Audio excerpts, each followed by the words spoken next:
Well, there's no doubt that specialty firms have it easier than commodity firms.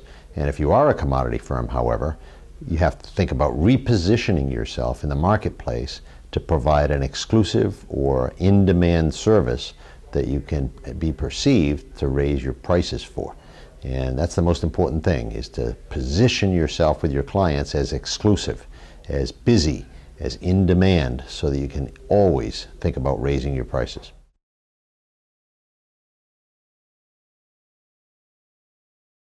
Well, everybody in the industry is stuck with it. We're stuck with it because in 1973 the FTC outlawed fee schedules. For 150 years prior to that, everybody was working on a value-based fee schedule. Now here we have this commodity pricing, and everybody in the universe knows that it's easier to just lower your price to get a job.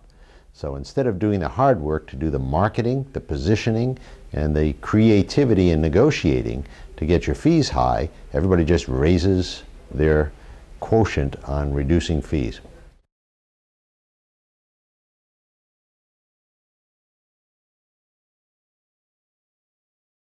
Well, the first step is client relationships. You've got to build the client relationships, know the clients, be friends with the clients.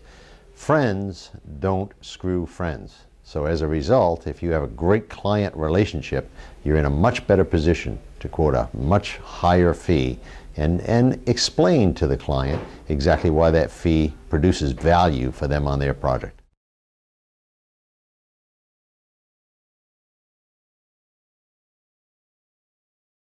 It varies greatly. No doubt that private sector clients are much easier to produce a value price for. Their process for pricing, their process for negotiating, everything has to do with getting prices for what they do instead of negotiating hourly rates. Government, on the other hand, is all set up with systems and processes leaning toward hiring people for commodity hour-based services. So the markets vary greatly as they relate to value pricing.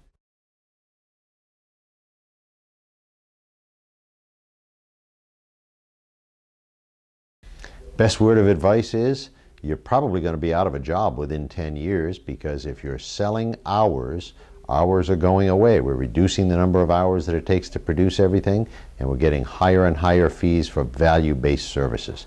Take a risk and go after a value-based service. There's no doubt that the higher you price your fees, the more likely you're going to have to explain why those fees really produce value to your clients. That's work. Get to it.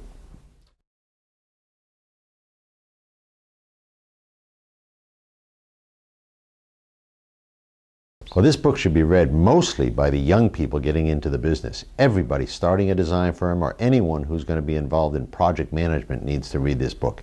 It's imperative that all people start to think in terms of value, because as we move forward and hours are evaporating in terms of what we produce as a design profession, it's time to produce value, sell value, negotiate value, and not sell hours.